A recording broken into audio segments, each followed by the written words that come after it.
There was one funny story to do with Freiberger that he had a nickname. He was called the serial killer. Last week I posted a video about Fred Freiberger that told of how he destroyed many science fiction franchises. When he came aboard a show, it was usually in its final stages and would go off the air during that season. Since then, I've received several letters claiming that this simply wasn't true, including from people that claim to know him and have met him. I'm also informed that I'm pronouncing the name wrong. It's supposed to be Freiberger, not Freiberger. I have never heard the name pronounced before, only seen it in print. So for this video, I will pronounce it Freiberger. This week, I want to defend him and his legacy. On the surface, it would appear that he was responsible for ruining several TV shows. But was he really? Let's take a look at his time producing these shows. Looking at Star Trek.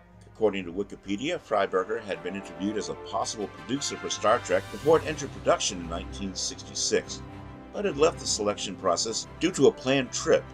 In 1968, as a result of creative differences with broadcaster NBC, Gene Roddenberry resigned as showrunner. Freiberger was again contacted and hired as producer for the series' third season. He assumed this role with a reduced budget that made the series more difficult to produce, as well as a new Friday night death slot that resulted in a further decline in viewing ratings for what was already a low-rated program. Many Star Trek fans have since criticized Freiberger for being the cause of this decline. But actress Nichelle Nichols wrote in his defense. Nichols argued that NBC's considerable budget cutback the third season of Star Trek in an environment of risking production costs, escalating actor salaries, meant that you saw fewer outdoor location shots. For example, top writers, top guest stars, top anything you needed was harder to come by. Star Trek's demise became a self-fulfilling prophecy, and I can assure you that is exactly as it was meant to be. In the third season, Fred Freiberger did everything he could to shore up the show. I know that some fans hold him responsible for the show's decline, but that is not fair. Star Trek was in a disintegrating orbit before Fred came aboard. That we were able to do even what we did is a miracle and a credit to him. One day, Fred and I had an exchange and he snapped at me. Even then, though, I knew he wasn't angry with me, but with his unenviable situation. He was a producer who had nothing to produce with. The network renewed the show due to a now famous letter-writing campaign. But that doesn't mean they believed in the show, and even though the ratings were weak, they were still better than most shows that were in that time slot before and after it went off the air. Gene Roddenberry didn't like the new time slot that NBC gave him, which is why he left production duties to Freiberger. But for me, growing up, this gave me my first taste of Star Trek because my bedroom was adjacent to the living room, and I would leave my door open a crack so I could watch TV after being put to bed. I was only about 4 or 5, maybe 6 years old. I really couldn't hear what was going on with my stepfather snoring, but I could see the ship, the phasers, the beaming up, and it looked real cool, especially for late 60s television. I was hooked and grew up watching the reruns, and I'm a lifelong fan.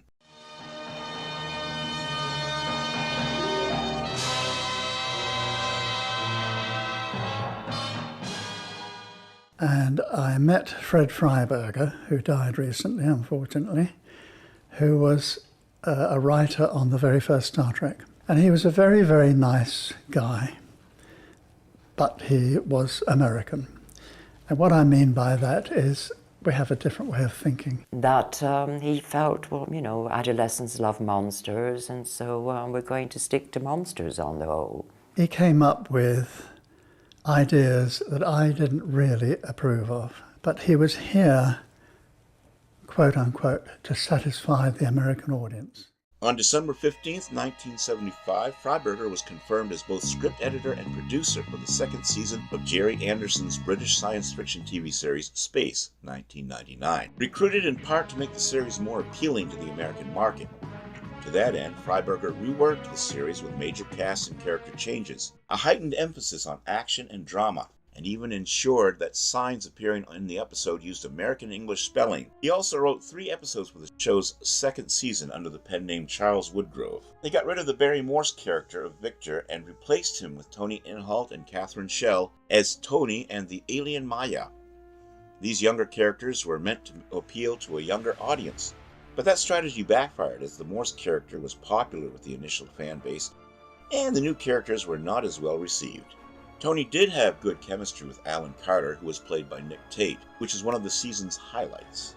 Freiberger was brought on board after Sylvia Anderson separated from her husband and no longer wished to produce the show. Though Anderson and Grade were satisfied with his choice, Abe Mandel had concerns about why he was unemployed and available at that time. Then ITC Entertainment President Sir Lew Grade abruptly canceled the series production in late 1975 when ratings in the United States had dropped during the lighter autumn months of the year. Grade had already been disappointed by the lack of American network broadcast sale. Jerry Anderson and Fred Freiberger rallied and pitched the idea of a new series with the addition of an alien character to Moonbase Alpha who would shake up the dynamic of interaction on the show and regain viewer interest in the United States. On the strength of Anderson and Freiberger's proposal of adding an alien character from the planet Psychon named Maya, Mandel approved a renewal of the series for a second year. So we actually have Fred Freiberger and his innovations to thank for the second season renewal to begin with. Without him, there would have only been 24 episodes in one season. Freiberger also was not responsible for Barrymore's departure. He was let go after a salary dispute, apparently glad to leave the show, stating that he would rather play with grown-ups for a while. Production designer Keith Wilson stated in an interview in Destination Moonbase Alpha that he was always being ordered by producer Fred Freiberger to make sets smaller, taking away the expansive and expensive look of the first series interiors. Freiberger was very budget conscious and, despite press releases to the contrary, the production team was working with less money this series.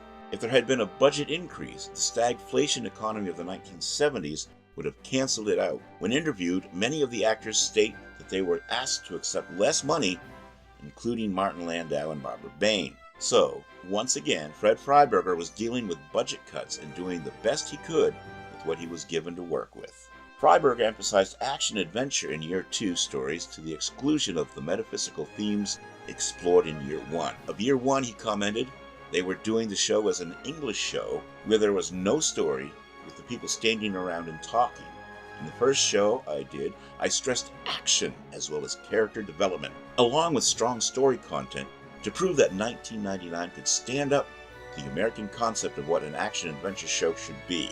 Since Year 1 was quite serious in tone, one of Freiberger's ways to accomplish this objective was to inject humor into Year 2 stories whenever possible, but much of it seemed to the more vocal fans to be forced, especially at the conclusion of an episode where the Alphans were seen as jovial and light-hearted despite whatever violent or tragic events might have previously befallen them. Freiberger had appropriated this approach from Star Trek.